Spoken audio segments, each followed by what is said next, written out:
Hello and welcome to Fantasy View, a podcast about reviews for fantasy novels. I'm Jason Hubbard.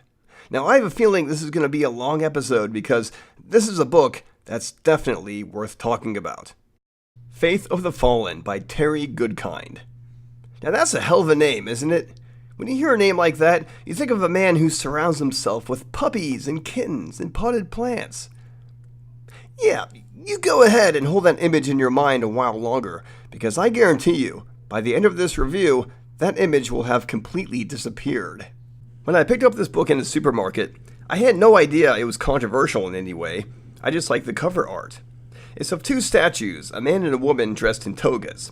At the bottom is a man with a hammer, who must have been the sculptor.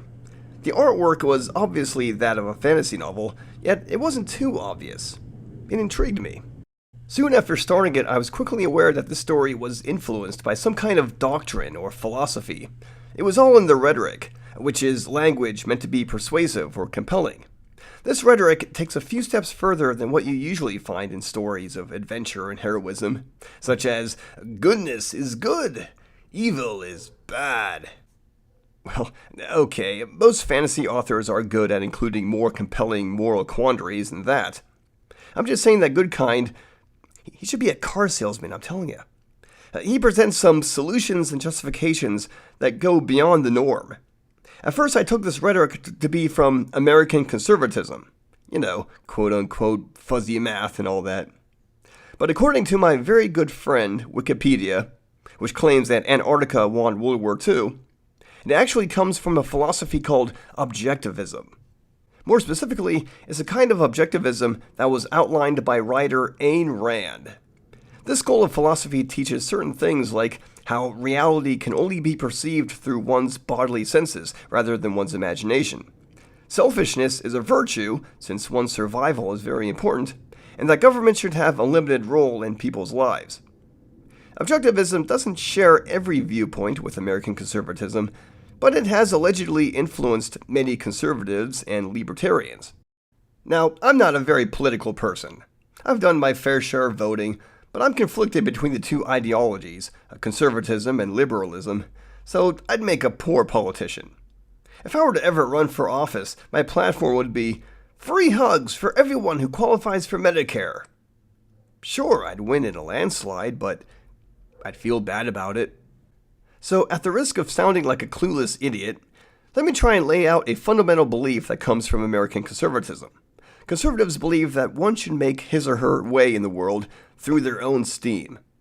Everyone should work hard to provide for themselves and their families because that's the best way for society to function. If one is hit by hard times, it is okay to ask for help, but this help should only be temporary and should be paid back at a later date. In other words, one should not keep on sponging off their parents or guardians, and especially not the government, because tax dollars should go to the government employees and the military.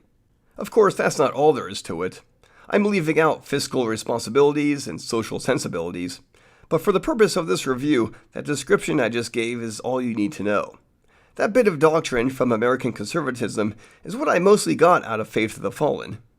Although, after looking through it again, I see the book also tries to teach a little bit more, such as the sensibilities of social justice. All of this from a book that's basically about war between an imperialistic regime and an alliance of monarchies. Let's get to the plot before I spout anything more about philosophy and politics, although I think I'm going to have to do a little bit more of that. Faith of the Fallen is actually the 6th entry in a series. I was aware of this when I started reading, but I'm not someone who believes I must start a series from the very beginning, or else I shouldn't start at all. Besides, later installments in a series are usually good at helping a reader play catch-up. The story is about Richard Stahl and his wife, Kahlan. Richard is a real man's man, a strong man, a pure grade-A slab of beef. He's not a musclehead, though. He's a firm believer in the strength of mind and spirit, and especially in rationalization, which is reflected in many of his speeches. In talking about people who spread the doctrine of the Imperial Order, he says, quote, "Their words can sound good, almost make sense, if you don't think, if you just feel. Truth doesn't seem to count for much," unquote. He's also a real do-it-yourselfer, He built a log cabin in the middle of a forest all by himself to provide shelter for his wife, who was gravely injured in the previous book. What's more, he's a model from the King Arthur archetype, a man who was raised not knowing of his royal blood, only to inherit his land at the right time. In this case, he slew his ruthless biological father. Kahlan is from the neighboring Midlands. She holds the title of Mother Confessor. I'm not sure what a confessor is, but the title gives her authority, and that's all that counts here. And since she's Richard's wife, she's also the queen of Dahara. The Midlands and Dahara are in a bitter war with the aforementioned Imperial Order, which seems to have countless soldiers at its disposal. While the Alliance troops are fighting the Order, Richard and Kahlan are waiting till Kahlan recovers. But also, Richard needs time to think, because he doesn't believe his kingdom can realistically win against the Imperial Order. There's an awful lot that goes on in the first third, but the straw that breaks the camel's back is when a powerful magician named Nikki arrives. Nikki is an interesting character who's like a mother figure from hell. She had it drummed into her head by her mother that mankind is wretched and unworthy, and that Nikki's father was a terrible man because he was wealthy, yet didn't feel ashamed by it. Her mother said that she was trying to, quote, save his soul, yet it proved impossible in the end. Nikki is currently an agent of the Imperial Order because she shares many beliefs with the doctrine of the Order, that mankind is greedy and wretched. She even knows the Emperor personally, yet she feels that he too is a heinous man who's too proud and wicked for his own good. To win his favor, Nikki promises to kill the Emperor's greatest enemy, Richard Rahl. However, she enacts a different plan altogether. She somehow finds Richard and Kahlan in the forest and places Kahlan under a maternity spell, which means that Kahlan's life is now dependent on Nikki's own life, and that any pain that Nikki feels, Kahlan will feel too. The spell is meant to subjugate Richard, making him do anything that Nikki demands. Nikki's plan is to take Richard, and only Richard, into the heart of the Imperial Order and show him how things are done there, so that he can be convinced that the Order's way of life is the best way there is. She tells Richard that he has a chance to say goodbye, but he must catch up to her by the time she reaches the nearest pass, or else Kahlan dies by her hand through the maternity spell. She then climbs on her horse and takes off. And so Richard does say goodbye, and takes a hell of a long time in doing it. Really, there are simply pages and pages of him talking to Kahlan and his bodyguard, Kara, and there comes a point when I think, holy crap, he's taking way too much time here. Surely Nikki's going to reach the pass without him, and Kahlan is toast. Apparently, the author thought so too, which is why Richard eventually runs after Nikki like a bat out of hell and curses himself for taking too long. Early criticism aside, this is a great setup for a dramatic fantasy story. Richard Stahl, who has the kind of personality that makes so many people follow and respect him, is in the hands of a crazy woman who wants to persuade him that he's the bad guy, not the other way around. And if their arrangement ends badly, well, Nikki makes it clear that she simply doesn't care. She's accepting of any resolution that comes about, no matter how horrible it may be. Kahlan, who has apparently recovered at this point, does what she's been itching to do, which is to return to the Daharan army and lead it in the fight against the Imperial Order. At this point, Dahara is less of a kingdom and more of an empire, since the army is several kingdoms that are now under Dahara's yoke. Try to remember this is kind of important later.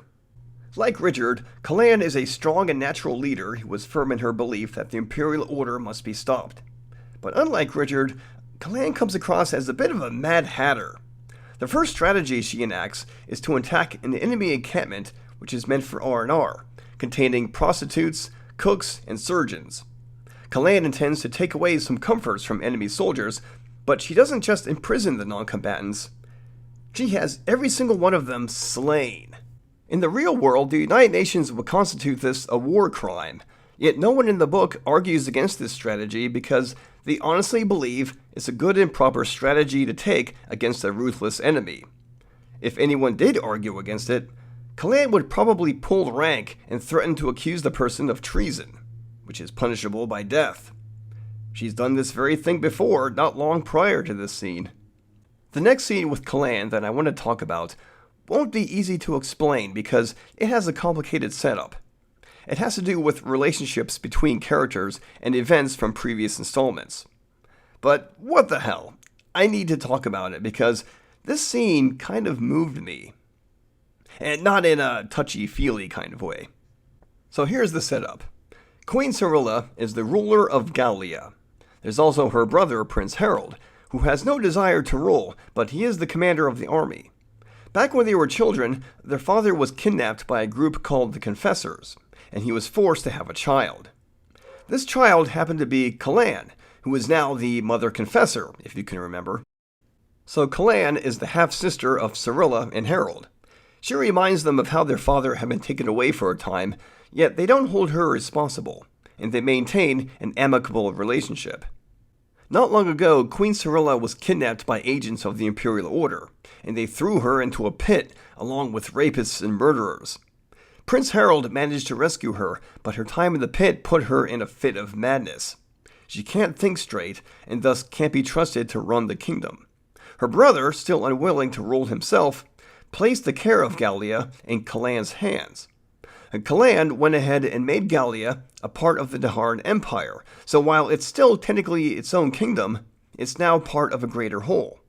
What's more, Gallian soldiers are now fighting for Dahara against the Imperial Order. In Faith of the Fallen, Harold visits Kahlan and brings good and bad news. Cirilla has overcome her madness and is not happy with the current state of affairs. She's terrified of the Imperial Order, but doesn't want her troops on the offensive. She's ordered her troops to return to the kingdom so they can serve purely as a defensive force. Kahlan is shocked by this because the withdrawal of the Gallian troops will mean that her force will be significantly reduced. She and her nation will have virtually no chance of winning the war. She argues with Harold, saying that she needs the troops and that Cirilla must not have snapped out of her madness after all. Harold says he understands, that he agrees 100% that withdrawing the troops is a bad idea. But he's loyal to his sister, his queen, and so he must obey her orders. And besides, Kahlan integrated Gallia into the Dahar Empire without Cirilla's knowledge, virtually trying to dissolve Cirilla's sovereignty. Kahlan turns from being posh spice to scary spice. She says that Harold isn't being rational, isn't using his brain to reason things out. She says that if the Gallian troops return to the kingdom, the Imperial Order will smash through and subjugate everyone. When Harold still doesn't listen to her, she starts to accuse him of treason, which, as I said, is punishable by death.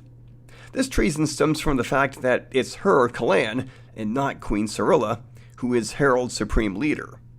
After much arguing, Kahlan eventually declares that Dahara and Gallia are at war. If she sees Harold again, she says, she'll have him killed. She then says about Cirilla, quote, "If the Order does not get Cirilla, then I swear I will. And when I get her, I'm going to take her back to Idindril, and I'm going to personally throw her back down to that pit from which you rescued her, and I'm going to leave her down there with every criminal brute I can find for as long as she lives." Unquote. Holy shit. I mean, Kahlan is meant to be one of the good guys, right? And yet she just said something like that. Or maybe she doesn't really mean it. Maybe I don't know her character as well as all that. But I don't know. Judging from her actions and thoughts thus far, it's possible she means every word. Oh, I'm sure this is a fantasy novel that takes place in a hard, gritty world where even our heroes need to be tough and gritty themselves. In the Song of Ice and Fire books, I'm sure some of the heroes say some pretty messed up things themselves, making them sound petty and cruel. But let's put this into context. I'm sure none of them ever suggested they do something like throwing a woman into a pit with deranged criminals after the woman had already had this done to her. Oh, but the madness doesn't end there. Kahlan is willing to let Harold go for the time being, but her grandfather-in-law, a wizard named Zed, perhaps from Power Rangers fame, suggests that Prince Harold is far too dangerous now to let go of. The Gallian troops might follow him out of the military encampment, you see. Zed says that he must be put to death. And so Harold actually drops dead from a magic spell cast by an unknown sorcerer. And Kahlan is just fine with this. A little shaken, but otherwise fine. Now, I know this may be a lot to take in, so let me give you a contemporary example. Let's say you have a half-brother named Ralph. He's your half-brother because your father has screwed around at one time, and that's all there is to that. His name is Ralph because he makes you want to Ralph. But he's family, and so you love him. Or so you tell yourself. One day you go on vacation, and you hire Ralph to house sit. When you return, you learn that the house is now under Ralph's name, making him the new legal owner. How is this possible? Well, let's just say Ralph has a friend who knows a guy who can forge signatures and make convincing-looking legal documents. I know that doesn't sound real, but this is just a theoretical example. You are understandably upset about this, especially since Ralph dug up the front yard with the intention of building a shed that will serve as a war room. When pressed about this, he says, "I was just trying to protect your house while you were away, and in order to do that, I had to become the new owner. I saw some of your neighbors eyeing this place suspiciously, so I thought if I built the war room out front, they won't dare come near." Naturally, you don't buy this excuse, so you tell him to get the hell out. But he says, "Oh no, you see, this is my house now, and in trying to kick me out from my own house, you are committing a heinous crime, and the punishment for this is death." And so, there you go. I know it doesn't make a lot of sense. I mean, Ralph can protect the house without having to own it. But this example is essentially what's going on in the book. On one hand, Kahlan could be said to have overstepped her bounds, seizing an entire nation and betraying the good faith of her half-sister. On the other hand, a large enemy army is moving to slaughter and subjugate the entire continent, so Dahar needs as many troops it can possibly get. I have to say, this is a moral quandary that settles firmly in the gray area between what's right and what's wrong, and so it's a setup that Goodkind has skillfully made here. I can admire him for it, yet it makes his lead character extremely creepy and downright dislikable. Or maybe there are readers who like Kahlan this way, for she proves she can make tough decisions with determination and no hesitation, even if it means condemning a close relative. Perhaps having readers divided on this issue is the whole point of the scene. In the final third of the book, we have Richard and Nikki reaching the city of Altor Rang, the home of Emperor Jajang. The place is simply miserable. Food is scarce, so people have to make do with little, probably because most of the land's food goes to its army. People rarely work hard because hard work is actually looked down upon. There's only one place in the immediate area that sells bread because the government won't allow more than one. And even if there was competition, it would matter little since the government controls prices. But at least there would be more supply. There are also workers' meetings where people declare their love and commitment to the Imperial Order, and people ask for charity, and it gets put to a vote on whether the person is deserving of charity or not. Plus, whenever charity is approved, the money for it gets taken out from the workers' pay. Perhaps you're feeling what I felt while learning about the Imperial Order. This enemy nation is supposed to be a reflection of certain communist states here on good old planet Earth. I'm pretty sure it is. Not 100% sure, but from what I know about communism, the Imperial Order has it just under a different name. Yet it's not a perfect reflection, since Altor Rang has numerous statues depicting people suffering, the purpose of which is to dampen the spirits of the people, take away any kind of pride they have. I don't think North Korea has any such artwork as this. And yet Nikki is convinced that this is the proper way human beings should live, since humans are inherently wretched and unworthy of the attention of the Creator, aka God.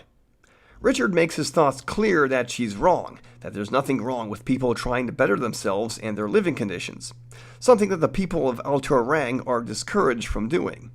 I imagine this final third of the book may be controversial somehow, but I feel it's the most moving and compelling part.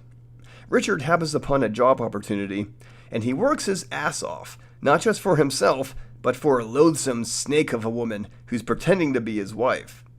He must provide for her, and usually manages to do it, but sometimes his hard work proves to be all for naught, which can sometimes be a very real situation. In other words, he willingly puts himself through plenty of suffering for the sake of his real wife, Kahlan. There comes a point when he could just give up finally and lash out at his oppressors, yet he never does so. He just continues to push on to a possibly bleak outcome. He's a slab of grade A beef with strong convictions that he never lets go of as long as he's able to.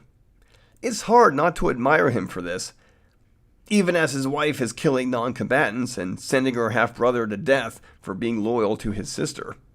So Richard is a hard worker in a land that actually frowns upon hard work, so he's a hero that anyone can get behind.